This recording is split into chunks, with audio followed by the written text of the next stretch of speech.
Kemudian dari niat umroh baca talbiyah, kita sudah melakukan prosesi yang namanya mandi sunnah.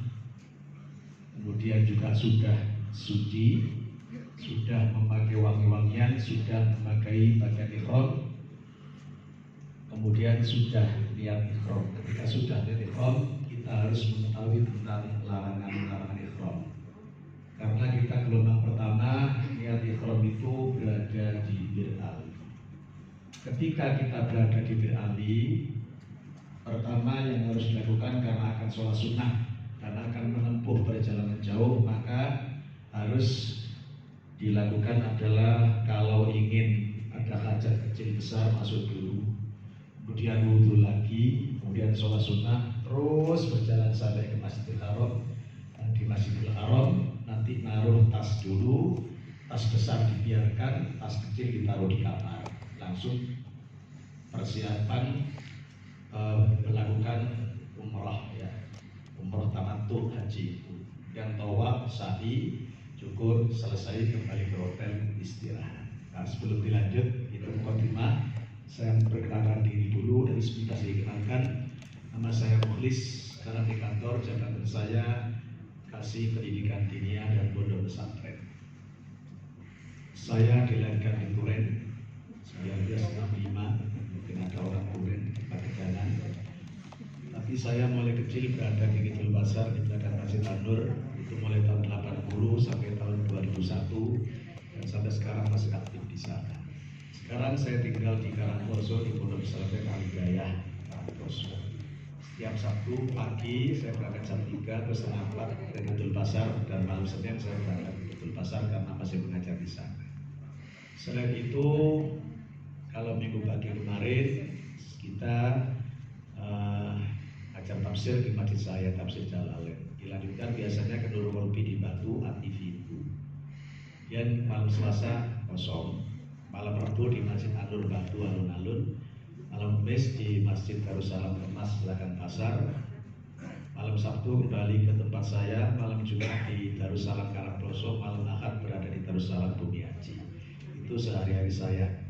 Kemudian tata cara kita bermanasik, karena ini sudah masa-masa akhir dan tinggal pemantapan, maka sebagaimana saya pernah ngikutin manasik di Masjid Jame, maka kalau ada masalah langsung angkat tangan dan bertanya, tidak menunggu keterangan selesai. Sekarang pun meskipun belum menerangkan, sekiranya kemarin dalam pelaksanaan praktek itu ada syak, ada keraguan-keraguan, boleh langsung bertanya tentang pelaksanaan kemarin. Karena di awal-awal pelaksanaan itu sempat ada miskomunikasi, karena saya nggak melihat tulisan, setting saya yang mengarahkan saya, yang nyeting saya tempat itu, saya nggak melihat tulisan, sehingga ada yang start tawaf itu dari barat, ada yang start tawaf dari timur. Kalau kita ngikutin miniatur Masjidil Haram, seharusnya sofa itu berada di sebelah kanan pintu Ka'bah. Jadi kalau Ka'bah itu menghadap ke barat, maka sofanya berada barat sana, ya. Sofanya adalah berada di selatan, marwahnya berada di utara.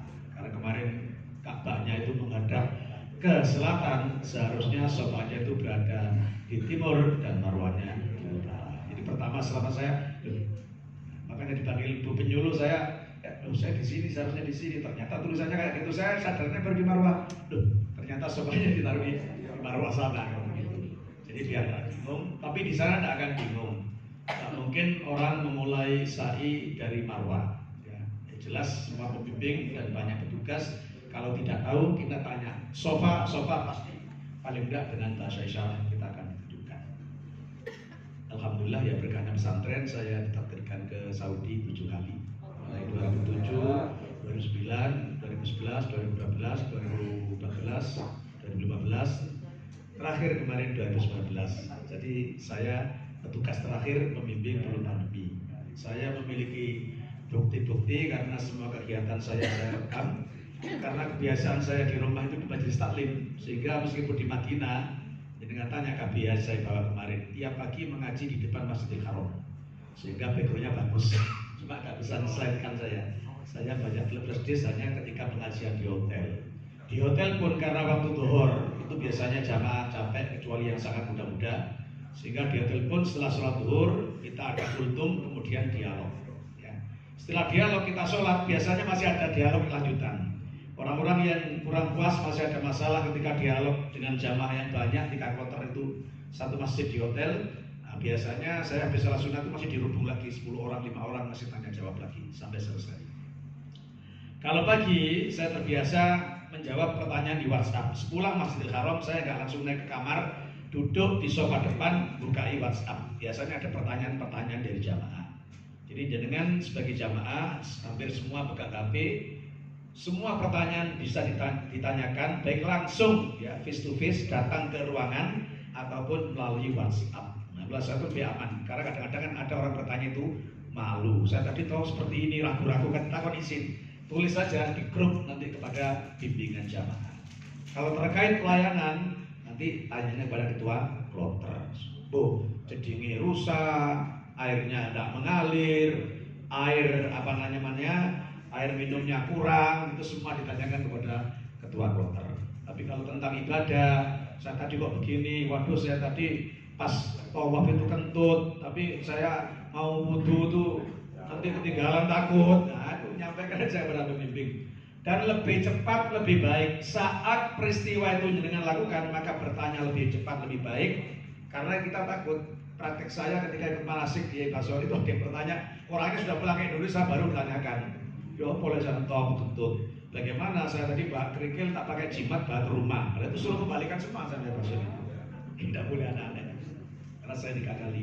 Jadi kalau kata Ibnu Surawi, haram memindahkan benda dari tanah halal ke tanah haram, juga termasuk memindahkan benda dari tanah haram ke tanah halal tanpa tujuan-tujuan yang masyruh yang ada syariatnya. Mungkin di antara panjenengan ada yang senang membaca kitab. Jadi kalau kita bicara haji, rujukannya paling tidak ada kitab Al-Yudhah fi Manazil Hajj itu ada Al-Mughni fi Hajjil Umrah juga ada. Ada lagi Al-Hajju Fadhailul Mahkamun karya Sayyid Maliki juga dibaca. Buku saku kecil itu punya Ibnu Surawi, saya punya 2 karena 2007 beli. Kalau ini belinya kalau nggak salah 2014. Karena setiap akan berangkat ketika beliau sudah biasa ngikutin manasik jamek. Jadi paling tidak 3 kali saya ikut. Dulu pertama mau haji, nggak tahu saya ini kan orang Karangploso, dinas saya di Batu, tapi saya kasih haji, tapi saya nggak perkenalan. Tapi ketika mewakili jamaah ternyata saya ditunjuk juga mewakili jamaah yang manasik untuk mengucapkan terima kasih kepada beliau. Tahun 2007 saya ikut manasik di Jamek. Waktu itu kantor belum ketat, saya izin kepala dari Karangploso sampai di Jamek jam 8 baru kantor di Batu. Waktu itu saya sudah kasih haji tahun 2006 sampai 2008 kasih haji di Batu. Baik, itu Bapak Ibu. Jadi nanti kalau ada muskilah masalah-masalah yang kita ragu-ragu, tidak perlu ragu-ragu, itu harus dibuang. Saya punya pengalaman, saya beritahu panjenengan bahwa yang dipakai sa'i sekarang, yang panjenengan nanti jalan antara Sofa dengan Marwah, itu tahun 2007 itu belum ada tempat itu. Jadi saat itu pengembangan 2 kali lipat Sofa Marwah, Marwah Sofa. Jadi yang sekarang dipakai Marwah Sofa itu dulu ya Sofa Marwah, Marwah Sofanya ya satu tempat itu. Baru saat itu masih dibangun tapi belum ditempati, dilebarkan 2 kali lipat. 2009 sudah jadi, tapi banyak orang yang melawan arus karena menganggap tempat yang baru itu dianggap tidak sah. Wah ini kan baru. Nah, kalau zaman Kanjeng Nabi malah tidak ada keramik, itu kerikil, kan begitu. Nah, jadi hal-hal yang baru termasuk minat jadid tidak perlu dimasalahkan. Semua kegiatan manasik ada solusinya dalam kitab, semua sudah dibahas. Ya tinggal narasumbernya nanti baca, referensi apa enggak dibaca. Jenengan nanti nggak nginap Musdalifah, ya ada solusinya. Waduh di Mina katanya dekat dengan Mina nanti disuruh pulang ke hotel, semua ada solusinya. Nggak mabit gimana? Ya kalau ngikuti yang mutamat nggak mabit di Musdalifah dan Mina itu benar. Tapi kalau ngikuti Imam Tawus, ya hukumnya sunnah, nggak mabit, nggak sampai hadam. Nah gitu. Ya, jadi tidak boleh orang paksa-paksa saya masa jamaah saya harus tahu gini-gini. Saya ngikutin Imam Tawus, selesai sudah. Semua rujukannya ada dalam kitab. Baik, seperti itu. Kita masuk aja dulu. Nanti jadinya baru doa-doa ya karena suara saya kemarin hampir habis. Pulang langsung ke dokter saya. Nah, apa tapi sehat, tensi sehat alhamdulillah. Ini masalah niat, niat ini sudah lama. Lanjut aja. Jadi niat itu caranya ada dua kalau dilapatkan. Yang jelas niat itu tempatnya dalam hati. Ya. Dilapatkan tidak masalah. Jadi kalau niat haji itu nawaitul hajja wa akhramtu bihi lillahi ta'ala, atau labbaik Allahumma hajjan. Sebab itu ada situasinya. Kemudian niat itu di mana kita lakukan? Niat itu kita lakukan ya otomatis ketika berada di atas bis. Kenapa kok tidak kita lakukan di hotel? Khawatir siapa di antara kita itu yang belum niat. Jadi lazim nanti siapapun yang ditunjuk sebagai ketua rombongan harus pimpin niat di atas bis ketika mau berangkat. Baik di Bir Ali untuk niat umroh tamattu maupun berada di atas di depan hotel ketika tanggal 8 Dzulhijjah kita mau berangkat ke Arafah. Ingat sekali lagi niat di atas bis. Kemudian sebelum niat kita baca bersama-sama. Ketua rombongan yang memimpin dalam bis itu memastikan bahwa jamaah yang laki-laki aman dari larangan-larangan ihram. Wis kana sing gawe kaos kutang, wis kana sing pakaian dalam. Ada pertanyaan, kalau pakai celana nggak berjahit bagaimana? Wis gak usah aneh-aneh. Kalau kita tidak dawamul hadas, kalau kita tidak beser, nggak usah pakai yang lain. Kecuali kita dawamul hadas. Pipisan 5 menit metu, 5 menit metu, 5 menit metu. Yo wis pesan nggak apa-apa ya. Nah itu fikih yang terkait dengan masalah fikih kesehatan. Jadi kalau nggak ada udzur syar'i, sudah ya nggak usah sualan. Kaidahnya seperti itu. Tapi kalau ada udzur syar'i, apa udzur syar'i itu? Daimul hadas. Cara Jawane beser. Nah itu sudah. Kalau sudah itu masuk jahitannya menjadi beser ya nggak apa-apa. Nah, apalagi pakai pempes yang tak berjahit ya malah abdul, malah utama seperti itu. Oke, jadi sebelum mimpin niat atau sebelum niat sendiri pastikan khususnya yang laki-laki sudah tidak berkaos dan tidak memakai pakaian dalam. Karena kalau terlanjur niat dan masih ada pakaian di dalamnya maka nanti langsung wajib membayar dam menyembelih seekor kambing. Tapi itu kambing, kecuali kambing duwe nanti boleh memberi makan 6 orang fakir miskin, 5 kilo boleh kita kambing duwe. Samune si ono yang menyembelih kambing tamnya. Jadi masalah niat, jadi sebelum niat itu harus disampaikan khususnya jamaah laki-laki. Satu, tidak ada pakaian dalam yang berada di badannya. Yang kedua, pastikan alas kaki yang dipakai tidak menutup mata kaki. Itu diingat-ingat. Bagi yang perempuan seluruhnya tertutup kecuali muka dan kedua telapak tangan.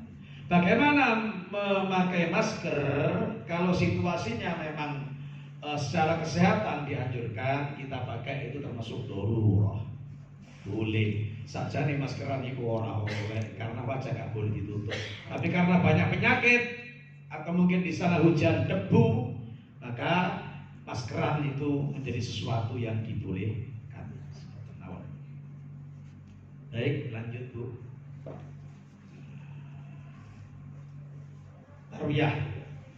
Jadi orang-orang yang tarwiyah, dengan di sana tarwiyah itu hukumnya sunnah dengan bermalam di Mina pada malam 9 Dzulhijjah. Jadi prosesnya tarwiyah itu tanggal 7 ya. Jadi kalau tanggal 8 itu orang-orang yang ke Arafah. Kalau yang tarwiyah itu diberangkatkan tanggal 7. Berangkat tanggal 7 itu diberangkatkan ke Arafah. Jadi meskipun tarwiyah itu di Mina prosesinya ya, tapi prakteknya tanggal 7 itu orang yang tarwiyah diberangkatkan ke Arafah, naruh tas di sana, kemudian dengan pakaian secukupnya, masih pakai ihram nih, berangkat ke Mina, kemudian malam 9 itu dia nginap di Mina. Tapi berangkatnya tanggal 7. Kenapa nggak diberangkatkan tanggal 8 bersama orang-orang yang haji biasa ke Arafah? Itu kendaraannya akan crowded. Bisa bolak-balik Mina Arafah itu nanti bisa crowded. Sehingga orang yang tarwiyah itu berangkatnya tanggal 7 bukan tanggal 8. Itu prakteknya seperti itu. Meskipun malamnya di Arafah itu adalah nanti malam 9. Malam di Mina itu nanti malam 9. Ke Arafah nanti dia tanggal 9 pagi baru datang ke Arafah. sepuh-sepuh biasanya capek, kadang-kadang yang sepuh-sepuh itu ya ada yang dibawa, tapi kadang-kadang dititipkan kloter. Yang tarwiyah itu biasanya muda-muda. Kalau sepuh diajak tarwiyah, tidak apa-apa. Kalau tarwiyahnya satu rombongan difasilitasi bis.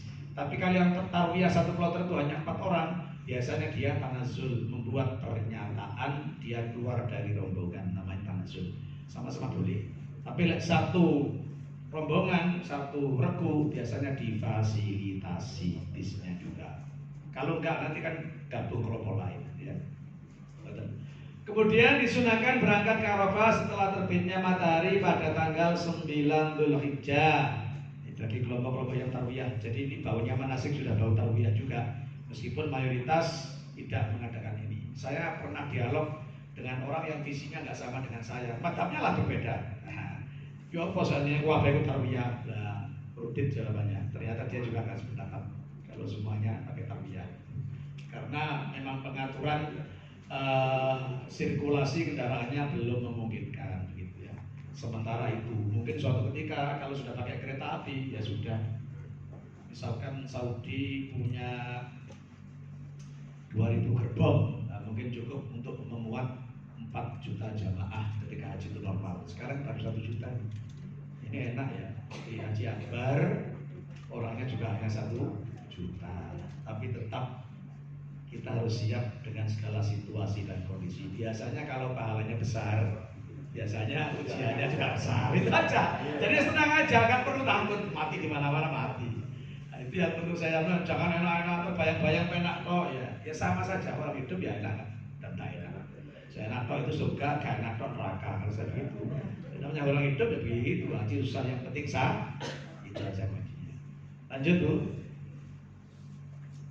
Kemudian tentang tarwiyah ini mengingat mobilisasi jamaah haji dalam jumlah besar lebih dari 200.000 membutuhkan, ini kan khusus Indonesia, sekarang enggak 100.000 lah waktu, dan tentang waktu yang sangat berdekatan dengan haji yaitu mabit Arafah, maka pemerintah mengambil kebijakan untuk langsung memberangkatkan jemaah haji Indonesia menuju Arafah untuk persiapan wukuf kemasyarakatan jamaah secara umum. Juga tarwiyah itu banyak yang jalan-jalan Bu. Kalau orang Afghanistan, orang-orang India, prosesi tarwiyah itu dilakukan dengan jalan dari Mekah, dia juga jalan ke Mina, nanti Mina nanti jalan ke Arafah, dari Arafah jalan lagi Musdalifah ke Mina, dari Mina jalan lagi kan itu kegiatan seperti itu. Nah, kebetulan panjenengan ini di masjid akan mengetahui betapa besar jumlah jamaah yang jalan ketika haji itu. Tapi kalau kita baca Rasulullah itu naik, bahkan ketika tawaf pun Rasulullah itu naik onta. Jadi saya harus menghapus ketika saya kemarin tawaf pada itu naik kendaraan, ya kayak bom-bomper gitu ya, kayak bom-bomper gitu ya, ngajak ibu-ibu yang saya anggap kurang, ya namanya ibadah sambil numpak ya supaya kurang enak gitu istilahnya dibandingkan jalan. Tapi setelah saya baca ternyata saya ingat Rasulullah itu tawafnya juga pakai unta, sehingga naik kendaraan itu bukan sesuatu yang bid'ah dolalah juga, baik-baik juga, apalagi kita mengantar orang yang sakit. Pemerintah tidak melarang pelaksanaan tarwiyah karena memang disunahkan, namun dengan tanggungan sendiri. Kalau dulu ya, sekarang tetap dikoordinir oleh maktab. Meskipun orang yang tarwiyah tidak didampingi oleh tim kloter. Karena maknanya tanggungan sendiri itu tidak didampingi tim kloter. Ya, jadi biasanya tapi nanti ada orang maktab yang memfasilitasi. Ya, makanya tarwiyah itu syaratnya harus benar-benar sehat. Kalau nggak ada yang nggak sehat, berarti ya ada mukhlimnya di sana yang menanggung. Karena tidak didampingi oleh tim kloter. Meskipun yang tarwiyah nanti 2 rombongan misalkan. Nah gitu. Lanjut, kemarin bahkan lebih ya 150-an, sekitar 102, hampir 4 rombongan yang tarwiyah. Lanjut, keperluannya sejak 2017 pemerintah Indonesia mewajibkan maktab, pengelola hotel, tenda, Mina, Arafah untuk memfasilitasi jamaah Indonesia yang menjalankan tarwiyah. Jadi sekarang di fasilitas itu bisnya nggak cari-cari sendiri, enggak. Jadi bisnya itu disediakan maktab, meskipun harus bayar lagi. Karena kalau kemarin loh ya, sekarang nggak tahu, sekarang nanti bayar pada tarwiyah. Kenapa kemarin kok bayar lagi? Karena kemarin 5 hari kita belum dapat jatah makan. Alasannya apa? dua hari itu peralatan digeser dari tempatnya di Mekah menuju ke Arafah dan Mina. Alasannya di situ. Nah, kemudian ketika pulang juga masih persiapan alat masak itu digeser kembali ke Makkah. Tapi kalau sekarang itu makannya sudah 100%, alhamdulillah. Makanya bergeser itu diantisipasi. Mungkin sekarang sudah belanja alat masak yang lebih banyak mantapnya, kan berarti jelas itu. Meskipun dipakainya 1 tahun sekali, dipakainya kan 1 tahun sekali itu alat masak. Menjelang tanggal 8 Dzulhijjah, PP sektor akan meminta data ketua kloter jamaah yang akan ditarbiyah. Jadi nanti ada datanya Bapak Ibu. Amin 2, Amin 3 yang tarbiyah berapa, satu kloter itu data. Dicatat panjenengan. Kalau nanti tarbiyahnya banyak orang, lewat ke rombongan dicatat, dilaporkan ke maktab, dilaporkan ke sektor. Jadi posisi jamaah di mana itu tahu. Jadi selama ini jarang sekali, alhamdulillah saya tidak pernah bawa jamaah sampai hilang, tidak pernah. Meskipun kasusnya itu biasanya ada juga jamaah hilang. Kalau toh hilang, siang nggak pulang, ini ada beberapa sebab. Kadang-kadang tanpa memberitahuan dia sengaja berada di masjid. Katanya mulai semalas habis beli makanan di sekitar masjid, dia nggak pulang, kembali lagi ke masjid, tapi tidak lapor. Lah oleh temannya kadang-kadang dilaporkan hilang. Habis subuh nggak mulai, padahal dia habis itu kembali ke masjid. Makanya kalau sekiranya habis subuh tidak pulang, itu lapor ke keluarga. Keluarga itu di kamarnya dengan bukan di yang lain. Paling tidak kan kamarnya cowok cewek berjejeran gitu ya, tidak jauh. Mesti keluarganya tetangga kamar kan, seperti itu. Seandainya orang perempuan, kalau yang laki-laki ya satu kamar keluarganya. Cukup lapor ke keluarga biar tidak terjadi informasi kehilangan. Apalagi nanti ada yang ikut saudaranya. Pernah saya itu 2 hari jamaah dilaporkan hilang, tapi dia ikut saudaranya yang lain. Repot ini kan seperti itu, jadi harus lapor. Ketua kloter mengkoordinasi karo-karon surat pernyataan kesediaan melepaskan tanggung jawab negara bila terjadi hal-hal yang tidak diinginkan saat tarbiyah. Itu SOP-nya seperti itu. Ya. Jadinya kloter itu nggak tanggung jawab nanti. Artinya nggak tanggung jawab itu bukan berarti misalkan tarbiyah itu di Mina sakit terus biarkan enggak. Tetap di sana ada petugas kesehatan, ya, tidak mungkin dilepas. Nanti akan dibawa ke rumah sakit terdekat. Maknanya tim kloter itu nggak bisa mendampingi. Gitu. Kemudian kita kloter mengkoordinasi karo-karo pembiayaan transportasi dan biaya konsumsi selama tarbiyah. Itu dari ceritanya ya. Karena kemarin itu kita jatahnya kurang 5 hari, maka tarbiyah itu masih dibebankan pribadi. Apakah nanti ketika sekarang jamaah kita itu sudah mendapatkan tanggung jawab mendapatkan tanggungan makan 100% masih dibebankan? Wallahu alam. Nah, kalau dibebankan itu yang jelas tidak masuk kantong pemerintah Indonesia, yang jelas masuk maktab. Kenapa kau harus bayar sendiri? Karena SOP-nya sebenarnya tidak tarbiyah. Tarbiyah itu kan ada tambahan transportasi. Paling tidak dari Arafah ke Mina, dari Mina ke Arafah, meskipun itu ya kurang lebih hanya 30 kilo 15 kilo lah dari Arafah ke Mina itu. Tinggal Minanya sebelah mana, tapi kurang lebih 30 kilo. Lanjut. Persiapan menuju Arafah. Ini ada niat-niatnya. Jadi niat itu ya kalau harus ngapalkan sekarang kita susah lah, apalagi nggak biasa baca bahasa Arab. Sudah niat mandi sunnah karena Allah, gitu aja sudah. Kalau Arabnya ya nawaitul ghuslan ikhrami sunnatan lillahi ta'ala, nawaitul wudu' li rafil hadasil asghar fadl lillahi ta'ala. Nah, kalau punya hadas besar gimana? Malamnya habis kumpul dengan istri ya nawaitul ghuslan saja sudah. Jadi mandinya yang pertama siraman niat mandi besar, sudah yakin rata pakai sabun, kemudian menghilangkan sabun sudah niat mandi sunnah. Jadi sunnahnya mandi itu juga seperti mandi besar, keramas juga disunahkan. Jangan keramas tidak apa-apa, tapi disunahkan juga pakai keramas. Lanjut. Persiapan menjalankan ibadah haji. Nah, kemarin ini